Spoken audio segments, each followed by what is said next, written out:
Capital, a youth-led advocacy campaign, has launched a short documentary called Lean on Each Other.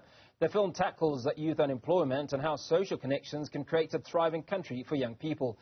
Joining us to tell us more about the project is Kristal Duncan-Williamshas, project lead of Youth Capital. Kristal, appreciate your time today. I suppose the first thing to talk about is what has led to the production of this documentary. Is it about the gaps that you've seen as young people and some of the challenges that you might be facing? Yeah, so last year we launched a documentary called 8 Years I've Been Looking that really told the very sobering and I think rather, as somebody said, a punch to the gut reality of being a young person and looking for work in this country. And so we heard about the challenges that young people faced. And this year what we wanted to do as a follow-up to kind of laying the groundwork last year was to say, how does everybody else shop for young people? I think often on Youth Day we get told young people should do this and be this. And, just listening now, the Deputy President saying young people should build the future of the country. But what are the rest of society doing for young people? And that's really where this film comes in.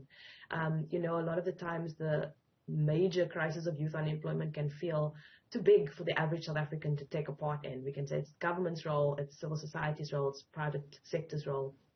But extending your networks to others and helping young people tap into your social connections is something that everyone can do.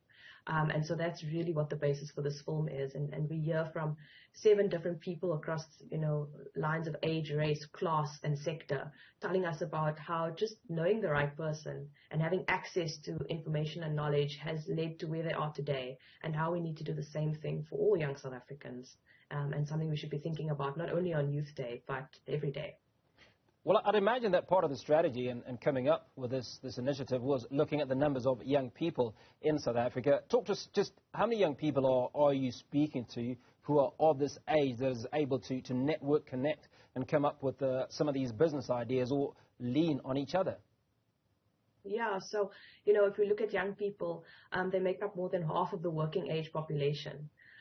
But yet only, 4 in 10 young people are not in education, employment, or training.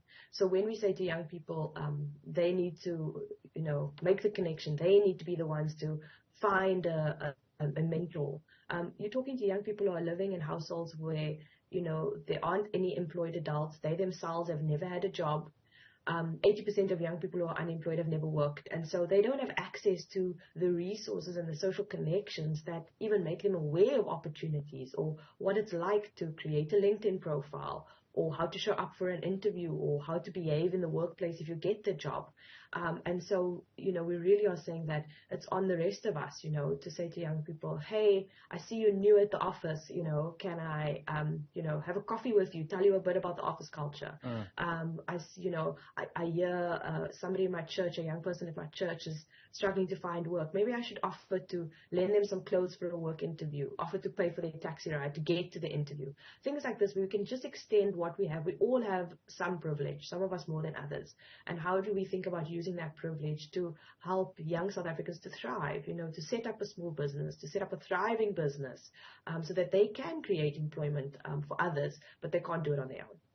Now, the campaign encourages everyday actions that individuals can take to promote connections, and you've talked about some of these. But one of the biggest challenges is certain skill sets that don't come to young people or many people naturally. So, for instance, the ability to network, the young people that are shy. In fact, some of them are actually timid, and so on. So what does a campaign do to teach those skills that are important before we even start talking about actual business itself? Sure. So as part of the launch of the documentary, we've produced two toolkits which can be found on our website. And one of them is directed at young people so that young people can start to think about how do they look at the assets within their immediate environment, their community, and how do they reach out to someone, some steps to start a conversation. And for professionals, those of us who have networks, there's also a toolkit. How do you approach a young person? How do you listen empathetically? How do you not make assumptions about a young person before you even engage in any kind of conversation with them? So we've set those toolkits up. We try to keep them really practical and really entry level so that both young people and everyone else can feel like they have some guidance.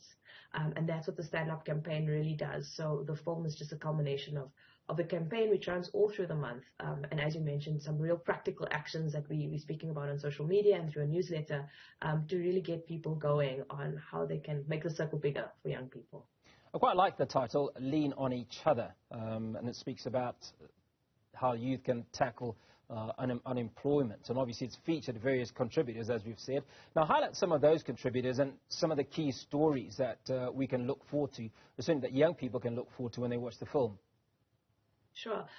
So we've got 2 young people and 1 young man from the Bulungula Incubator, who is a partner of Youth Capital. So this is in rural Eastern Cape, for people who don't know, a really isolated community. It's really hard to travel there. The roads are really bad. And he speaks about how, you know, going to school outside of the province, and how he didn't know what to do when he was behind, and it took a teacher seeing him and supporting him for him to make it through school. And then, you know, we have Tessa Dooms, who I'm sure has been interviewed on Newzroom Afrika many times, political activist. And Tessa also speaks about how, you know, she had a mentor at university who saw something in her and who trusted his networks to her. And I think that's such a key thing, you know. We need to trust young people with our networks, and young people, you know, need to show up in ways that earn that trust as well. And I think both sides of that point come up in the film. Now, the concept of social entrepreneurship has gained traction as a potential solution to youth unemployment. How does Youth Capital view the role of social entrepreneurship in creating job opportunities for young people? I think when you look at it, almost like the world is every young person's oyster, because they're on TikTok, they're on social media, they're able to reach out en masse. Yeah, but, you know, I think if you think about what I said earlier, that young people are growing up in households where their parents or their caregivers aren't employed. How does a young person start a business when they don't even know what it looks like to be in a business? And so young people, you know, we hear stories all the time of young people saying, I had this great idea, I tried to start out, but it failed. And when you start unpacking why it failed, it's something that might seem obvious to you or I about why the business failed. But to that young person, it wasn't obvious. They didn't have any ideas. And so I think as much as young people need capital, you know, just finances to get an idea off the ground, they also do need business mentors, and they need support through the process to give them basic bookkeeping skills, HR management if you do hire people, how to manage these things, because without guidance, how can you expect a young person to just know these things? None of us just know this. We learned it from someone. And so I think that we have to think about social entrepreneurship. The economy is not growing at a rate that's going to create jobs for the millions of people that are unemployed, but then we need to really think about supporting young people beyond just giving them a startup lump sum of cash. It needs to go beyond that. Now, you've talked about young people. Let's talk about the rest of the equation, or the ecosystem, and that speaks to collaboration between the private sector, government and civil society, which are crucial in tackling complex issues like youth unemployment. How are they fitting into this equation? Yeah, so we really at Youth Capital try to bring together all of the partners that you've mentioned. And so in the film, we have Kate Phillip, who is the program lead for the Presidential Employment Stimulus. So she's a government representative. We also have entrepreneurs there. We try to partner with business and try to say that, you know, it's really going to take all of us. And none of us are going to tackle this massive problem on our own, not even government, but we need to come together and center the solutions we have on young people's experience. You know, I think many things have been top down. So we can say, for example, the Basic Education Employment Initiative, which is a huge public employment program and has had a lot of success. But I think what's been great about it, it's been willing to learn phase on phase. So the first phase, young people complained, you know, the training was a bit haphazard, people didn't get paid on time. So we listened to young people and improved the program for the next iteration. And now I think what the program really needs to take it to the next level is that partnership with the private sector to say government has given young people a first work experience, a work experience that often young people don't have, and that's why the private sector doesn't want to hire them. So now we really need the private sector to say, okay, we'll take on these young people from these short-term public employment programs and work with governments and schools to make sure that the skills taught in these short-term employment programs really meet the needs of business, because I think sometimes we give young people skills that businesses actually don't need or maybe outdated. So that conversation needs to be a two-way street. Now, when do these conversations start, Kristal? Are these targeted at young people that have left school or dropped out of school for whatever reason? Is it university graduates?